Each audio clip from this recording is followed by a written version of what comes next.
காட்டுல 3 மரம் இருந்துச்சாம்.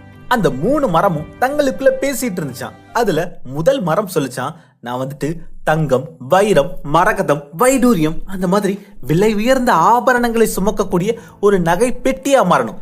எனக்குள்ள விலை உயர்ந்த நகைகளை அவங்க வச்சு பாதுகாக்கணும். அதுதான் என்னோட ஆசை அப்படின்னு முதல் மரம் சொல்லிச்சான். உடனே அதை கேட்டுட்டு 2வது மரம் சொல்லிச்சான், நான் வந்துட்டு ஒரு மிகப்பெரிய கப்பலா மாறணும்.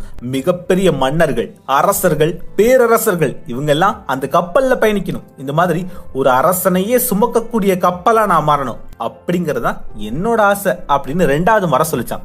இதை கேட்டுட்டு இருந்த 3வது மரம் சொல்லிச்சான், நான் வந்துட்டு உயரமான மரமா வளர்ந்துகிட்டே இருக்கணும். கிட்டத்தட்ட விண்ணையே முட்டி இறைவனுடைய பாதத்தையே தொடணும். அதன் பிறகும் வளரணும்.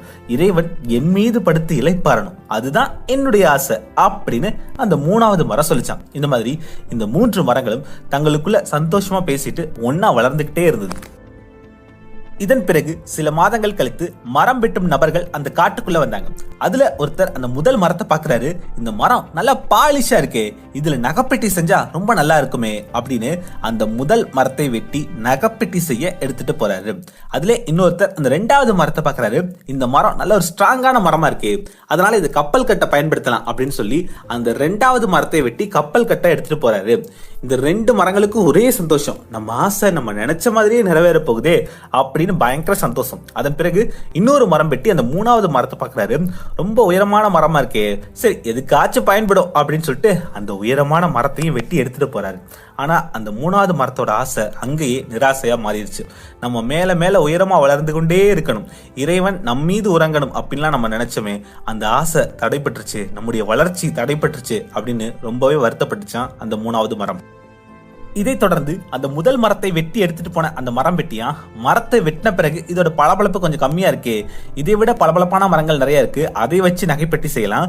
நம்ம வீட்டுல நம்முடைய மாட்டு தொழுவத்துல மாட்டு தீவனங்கள்லாம் வைக்கிறதுக்கு ஒரு நல்ல பளபளப்பான மரம் தேவைப்படுதுன்னு நினைச்சோம்ல, அதனால இந்த மரத்தை வச்சு ஒரு மாட்டு தீவன பெட்டி தயார் செய்யலான்னு ஒரு மாட்டு தீவன பெட்டி தயார் செஞ்சாரு. அந்த மரத்துல மிகப்பெரிய நகை பெட்டியா மாறணும்னு நினைச்ச அந்த முதல் மரம் கடைசியில மாட்டு தொழுவத்துல சாணிக்கும் கோமியத்துக்கும் நடுவுல வைக்கோலையும் புண்ணாக்கையும் சுமந்துக்கிட்டு வாழ்ந்துட்டு இருந்துச்சான். 2வது மரம் மிகப்பெரிய கப்பலா மாறணும்னு ஆசைப்பட்டுச்சுல, அதை வெட்டி எடுத்துட்டு போன அந்த மரம் வெட்டியா, இதை வச்சு கப்பல்லாம் செய்ய முடியாது, ஆனா ஒரு படகு செய்யலாம் அப்படின்னு சொல்லிட்டு ஒரு சின்ன படகா செஞ்சான். அதன் பிறகு அந்த படகு ஒரு கிராமத்துல கொண்டு போய் விட்டான். சாதாரண மக்கள் ஒரு ஆற்றை கடக்க அந்த படகை பயன்படுத்திக்கிட்டாங்க. மிகப்பெரிய மன்னர்களை சுமக்கும் கப்பலா மாறணும்னு நினைச்ச அந்த மரம் இப்போ சாதாரண மக்களை சுமந்து செல்லக்கூடிய படகா மாறி இருந்தது. அதே நேரத்துல உயரமான மரமா வளரணும், இறைவனையே சுமக்கணும் அப்படின்னு நினைச்ச அந்த மரத்தை மரம் வெட்டியா எதுவுமே பண்ணல. இது நல்ல உயரமான மரமா இருக்கு, பின்னாடி என்னைக்காவது எதுக்காவது தேவைப்படும் அப்படின்னு சொல்லி ஒரு மூலையிலேயே சாத்தி வச்சிருந்தானா. அந்த 3 மரங்களும் எப்படியோ வாழணும்னு ஆசைப்பட்டுச்சு. ஆனா கடைசியில இந்த மாதிரி ஒரு நிலையில மாட்டிக்கிச்சான். இருந்தாலும் அந்த 3 மரங்களுமே தங்களுடைய நம்பிக்கையை கைவிடலையாங்க. என்னைக்காவது ஒரு நாள் நம்ம வாழ்க்கை மாறும், நம்ம நினைச்ச மாதிரி நம்ம வாழ்க்கை மாறும், நம்ம நினைச்ச விஷயங்கள் நமக்கு கிடைக்கும், இல்ல அதை விட பெரிய விஷயங்கள் நமக்கு கிடைக்கும். என்னைக்காவது நம்ம நினைச்சது நடக்கும் நடக்கும் நடக்கும் நம்பிக்கையோட இருந்துச்சா அந்த 3 மரமே. அப்படித்தான் ஒரு நாள் திடீர்னு ஒரு பெண் பிரசவ வலியால துடிச்சிட்டு இருந்தாங்க. அவங்க மருத்துவமனைக்கு போறதுக்குள்ள அவங்களுக்கு வலி ஜாஸ்தி ஆயிடுச்சு. அதனால பக்கத்துல இருந்த அந்த மாட்டு தொழுவத்துல அவங்க வண்டியில இருந்து இறங்கி பிரசவம் பார்த்தாங்க. அவங்களுக்கு ஒரு அழகான குழந்தை பிறந்தது. அந்த குழந்தையை கீழே போட வேணாம் அப்படின்னு சொல்லி அந்த வைக்கோல் அடைத்து வைத்திருந்த அந்த மரப்பெட்டியை எடுத்து அதுல இன்னும் கொஞ்சம் மெத்தையெல்லாம் விரித்து அதன் மேல அந்த புதிதா பிறந்த அந்த குழந்தையை படுக்க வச்சாங்களாம். அதோட அந்த அம்மா அணிந்திருந்த விலை உயர்ந்த தங்க நகைகள், வைர நகைகள் எல்லாம் கலட்டி அந்த மரப்பெட்டியில வச்சாங்க. அதுல சில நகைகளை அந்த குழந்தைக்கும் போட்டு விட்டாங்க. அந்த மரப்பெட்டிக்கு ரொம்ப ரொம்ப சந்தோஷம். விலை உயர்ந்த நகைகளை, ஆபரணங்களை சுமக்கும் நகைப்பெட்டியா மாறணும்னு ஆசைப்பட்டோம். இப்ப அதை விட புதிதா ஒரு பிறந்த குழந்தையை நம்ம சுமந்துட்டு இருக்கோம். அதோட விலை உயர்ந்த நகைகளையும் நம்ம சுமந்துட்டு இருக்கோம். இது ரொம்ப ரொம்ப சந்தோஷமா இருக்கு அப்படின்னு நினைச்சுதான் அந்த முதல் மரம். அடுத்ததா அந்த 2வது மரம் படகுல போயிட்டு இருக்கும் போது ஒரு நாள் திடீர்னு ஆத்துல வெள்ளம் அதிகரிச்சுது. அந்த படகுல இருந்த எல்லாருமே ரொம்பவே பயந்து போயிட்டாங்க. ஐயோ வெள்ளம் அதிகமா இருக்கு, கண்டிப்பா நம்ம சாக போறோம் அப்படின்னு நினைச்சாங்க. அப்போ அதே படகுல ஒரு துறவி ஒருத்தர் இருந்தாரு. அவர் வெள்ளம் கட்டுப்படட்டும், வெள்ளம் கட்டுப்படட்டும், நதியே அமைதியாகு அப்படின்னு அமைதியா சொன்னாரு. உடனே ஆற்றோட வேகம் குறைந்து வெள்ளம் கம்மியாயிருச்சு. அவங்க எல்லாருமே ரொம்ப பத்திரமா மறுக்கரையை அடைஞ்சாங்க. மறுக்கரையை அடைஞ்ச பிறகு அந்த மகானுக்கு நன்றி சொல்லி அவர் காலில் விழுந்து வணங்கினாங்க. நம்ம மிகப்பெரிய மன்னர்களை சுமக்கணும்னு நினைச்சோம், ஆனா ஒரு மிகப்பெரிய துறவியை, ஒரு மகானை நம்மளோட படகுல நம்ம சுமந்திருக்கோம். நம்மளோட ஆசை நிறைவேறிச்சு, இது போதும் கடவுளே அப்படின்னு நினைச்சுச்சான் அந்த 2வது மரம். அந்த 3வது மரம் ஒரு இருட்டான அறையிலேயே ரொம்ப நாள் கிடந்துச்சு. திடீர்னு ஒரு நாள் அந்த 3வது மரத்தை வெளியில எடுத்தாங்க. நல்ல தெய்வ ஒளி பொருந்திய ஒரு மகான் அந்த மரத்தை தூக்கிட்டு போனாரு. போற வழியெல்லாம் அவரை சாட்டையால அடிச்சாங்க. ஒரு உயரமான மலைக்கு அவரை கூட்டிட்டு போய் அந்த மரத்திலேயே அவர் ஆணியால் அடிச்சாங்க. அந்த மகான் மீண்டும் ஒரு நாள் உயிர் தெழுந்தார். அவர் தான் இயேசு.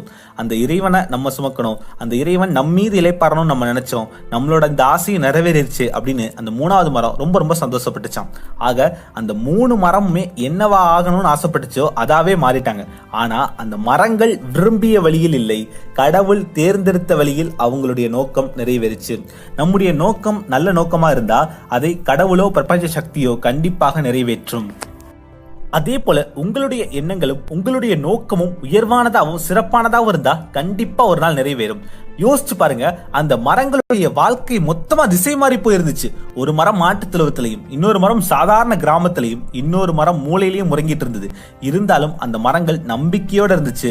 அதனால அந்த மரங்களுடைய ஆசை நிறைவேறுச்சு. அதே மாதிரி உங்களுடைய வாழ்க்கை இன்னைக்கு மொத்தமா திசை மாறி போயிருக்கலாம். இருந்தாலும் என்னைக்காவது ஒரு நாள் நம்ம வாழ்க்கை மாறும் அப்படின்ற நம்பிக்கையோட இருங்க. கண்டிப்பா உங்க வாழ்க்கையும் மாறும். உங்க வாழ்க்கை மாறும் அப்படின்ற நம்பிக்கையோட கொஞ்சம் அதை மாற்றுவதற்கான முயற்சிகளும் நீங்க எடுக்க ஆரம்பிச்சீங்கன்னா கடவுளே உங்களுக்கு உதவுவாரு. கூடிய சீக்கிரத்துல உங்க வாழ்க்கையும் மாறும். காத்திருந்த